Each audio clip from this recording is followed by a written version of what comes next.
Tim forensik Polda Sumatera Selatan bersama Polres Ponorogo menggali makam almarhum Albar Mahdi, santri Pondok Pesantren Darussalam Gontor Ponorogo, Jawa Timur. Penggalian makam atau ekshumasi berlangsung di tempat pemakaman umum Sei Selayur, Kecamatan Kalidoni, Palembang secara tertutup. Hal ini dilakukan untuk mengetahui penyebab pasti kematian korban. Otopsi jenazah ini melibatkan dari Rumah Sakit Bayangkara Palembang, Sumatera Selatan, satu dokter dari RSP dan juga satu dokter forensik dari Rumah Sakit Umum Palembang, dibantu dengan 4 orang staf asisten. Untuk otopsi tadi seluruh tubuh atau hanya beberapa organ? Ya, menyeluruh.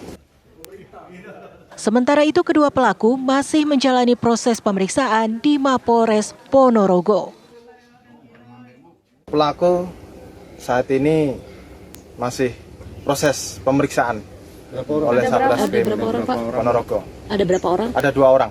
Itu santri atau siapa? Ya. Ini dekat seniornya ya Pak ya? Ya. Hasil otopsi Albar Mahdi ditargetkan rampung dalam 1 hari dan akan diumumkan kepada publik. Tim TV One mengabarkan. Ini yang kemudian juga jadi sorotan selain kasus pembunuhan berencana terhadap Joshua adalah peristiwa yang menewaskan santri di Pondok Pesantren Gontor. Kita harus disclaimer dulu. Tanpa berusaha menyudutkan untuk semua pondok pesantren Indonesia yang pastinya juga bagus, mengedepankan dengan pendidikan keagamaan dan ini merupakan ulah oknum. Tapi yang jadi persoalan ketika ada santri sudah meninggal dunia di pondok pesantren, apa yang terjadi di sana? Apalagi ada kecurigaan yang berbeda juga, mulai dari ada surat keterangan bahwa AM dikatakan meninggal dunia karena sakit, belum lagi perjanjian antara sekolah dan pihak keluarga untuk tidak membawa ini ke ranah hukum. Dan sekarang sudah mulai muncul lagi nih testimoni dari alumni pondok pesantren tersebut yang katanya penyiksaan, pemukulan sudah hal yang biasa terjadi di pondok pesantren tersebut. Itu akan saya bahas di Apa Kabar Indonesia malam hari ini. Masih dengan Pak Abdul Fikar di sini. Dan saya juga sudah bersama dengan Bang Jasra Putra, Komisioner KPAI. Selamat malam, Assalamualaikum. Dan saya juga telah tersambung Bapak-Bapak dengan Kapolres Ponorogo, Kapolres Ponorogo, AKBP Catur Cahyono. Pak Catur, selamat malam Pak Kapolres. Selamat malam Mbak Caca. Pak Kapolres, berikan kita perkembangan terbaru penyidikan untuk kasus ini seperti apa, saksi-saksi mengungkapkan seperti apa untuk kasus ini? Baik, untuk pemeriksaan sampai sekarang sudah 25 saksi Mbak. Dan sekarang ini kita mempersiapkan karena banyak yang di bawah umur baik saksi maupun pelaku ataupun korban di sini. Maka kita menyiapkan tim dari P3A, Kabupaten, dari Peksos, dan untuk penasihat hukum, dan juga untuk psikiater. Jadi ini juga kita atensi dan berkaitan dengan anak.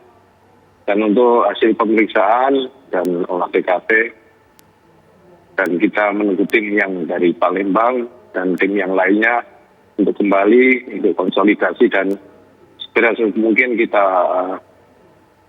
siapkan tahap berikutnya, Mbak. Demikian, Mbak. Pak, untuk pelaku ini Pak, sebenarnya pelaku ada berapa orang dan adakah perkembangan terbaru mengenai jumlah pelaku, orang yang terlibat dalam kasus penyiksaan ini Pak? Untuk pelaku terduga kita ada 2 Mbak, dalam hasil dari pemeriksaan. Dan untuk perkembangan penambahan masih sampai sekarang ini terduga pelakunya 2 orang. Kapasitasnya di pondok pesantren ini sebagai apa Pak? Sebagai santri Mbak, untuk rata-rata kelas 6 atau senior daripada korban. Oke, sekarang saya ke Bang Jasra. KPAI sudah menyelidiki kasus ini seperti apa?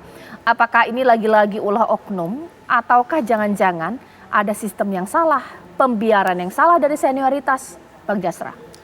Ya, pertama kami atas nama KPAI tentu turut berduka cita kepada keluarga korban Dan kami tentu apresiasi ya keluarga korban bisa speak up pada akhirnya setelah menunggu waktu yang cukup lama ya mendapatkan informasi apa sesungguhnya dari akibat kematian ini. Nah yang kedua peristiwa ini sebetulnya Gontor dan sebelum Gontor ini ada 1 minggu yang lalu juga terjadi di Tangerang ya, di mana terjadi di sebuah lembaga keagamaan juga terjadi pengeroyokan, ada 12 pelaku. Nah saya kira ini harus dilihat apa yang disampaikan oleh Menteri Agama, kasus Gontor ini apakah sebuah sistem yang dimana kultur kekerasan, diduga kekerasan itu terbangun atau tidak, ini kan perlu diselidiki lebih jauh gitu ya. Apalagi disampaikan oleh Pak Kapolres tadi gitu ya, di dalam peristiwa ini ditemukan alat pentungan diduga dipakai oleh pelaku, kemudian yang kedua termasuk alat-alat bukti lain gitu yang saya kira ini harus dilihat lebih utuh. Nah kemudian yang ketiga tentu kita sangat menyesalkan ya di mana Gontor tidak terbuka sejak awal kepada keluarga, yang kita juga mendapat informasi daripada pendamping keluarga korban gitu, begitu sulitnya untuk mendapatkan informasi-informasi terkait peristiwa ini gitu ya.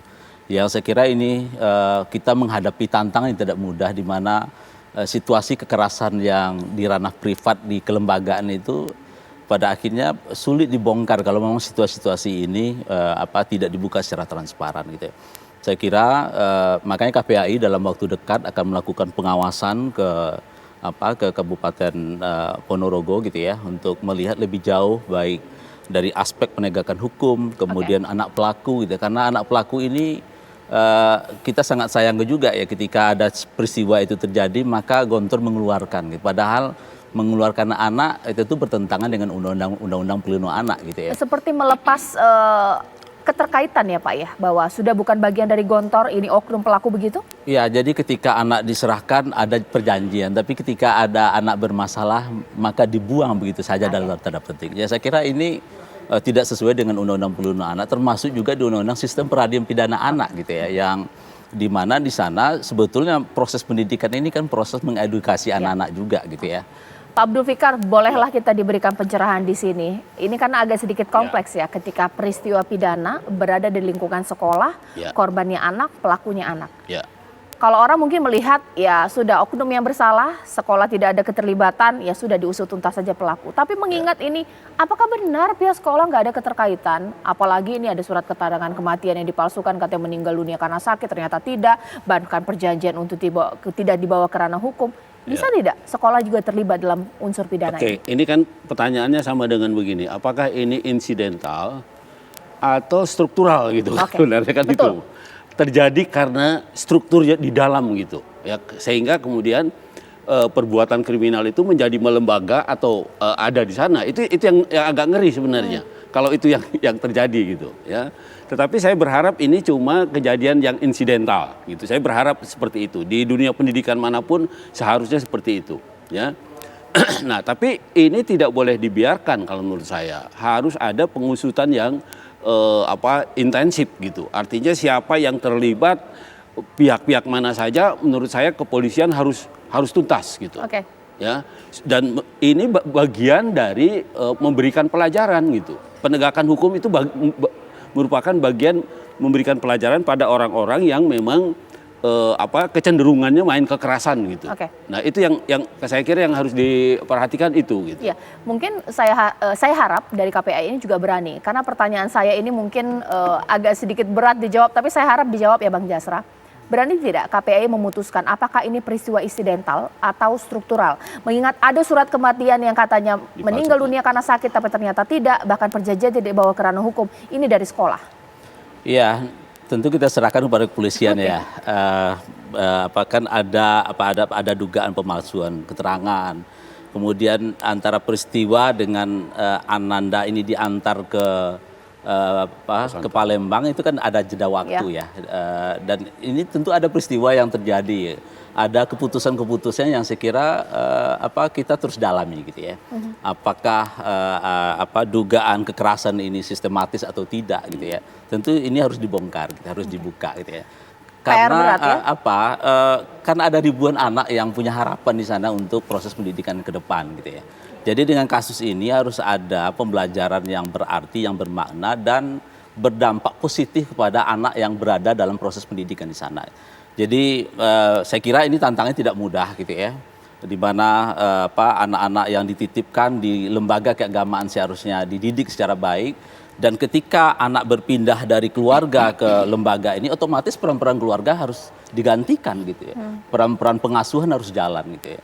Tapi kalau kita lihat dengan pola beberapa pesantren, dan saya juga alumni pesantren gitu ya, dengan keterbatasan SDM, keterbatasan pembiayaan, pada akhirnya lembaga juga menyerahkan pengasuhan pada kakak tingkatnya gitu, atau istilahnya mudabir itu. Yang saya kira di mana ini adalah usia anak gitu, yang juga memiliki keterbatasan dan termasuk juga emosinya masih labil gitu ya. Nah, jadi ini harus dievaluasi lebih jauh gitu sehingga apakah kultur kekerasan itu sudah sistemik, ya harus dilihat dari pola-pola yang situasi yang ada di masing-masing lembaga tersebut, termasuk juga Gontor ini, Mbak Caca. Oke. Sekarang saya akan hadirkan pemirsa pernyataan dari Menteri Agama Yakut Khalil Qomas yang menerjunkan tim untuk investigasi kematian santri di Pondok Pesantren Modern Darussalam Gontor, Ponorogo, Jawa Timur. Kejadian seperti itu, baik kekerasan, pelecehan, perundungan atau apapun, pelanggaran norma hukum ya di dalam pesantren atau lembaga pendidikan manapun, yang pertama yang harus diberikan sanksi itu tentu pelakunya. Pelakunya harus diberi sanksi karena itu jelas pelanggaran terhadap hukum. Kemudian yang kedua harus dicari, ini memang sengaja lembaga pendidikan ini lalai atau dia memang membuat sistem di lembaga pendidikannya itu sehingga anak-anak bisa berperilaku itu seperti apa, kita akan pelajari. Kalau memang sistematis, disengaja, sehingga anak bisa diperlakukan dengan bebas seperti itu gitu ya, ya tentu kita akan berikan sanksi manapun itu, lembaga pendidikan manapun selama di bawah Kementerian Agama. Saya kira itu prinsip dasarnya di kementerian begitu. Perintahkan kepada aparat di Kementerian Agama untuk datang ke sana, melihat apa sih sebenarnya yang terjadi. Nah, pasca itu kan kemudian muncul pengakuan dari pesantren Gontor. Udah jelas kan pengakuannya di media, di publik sudah jelas. Nah, sekarang tinggal aparat hukum menindaklanjuti seperti apa. Sementara urusan pesantren kita jalan terus nih. Kita lagi melihat aparat kita akan lihat aparatur Kementerian Agama, kita lihat di lapangan di Pondok Pesantren Gontor seperti apa.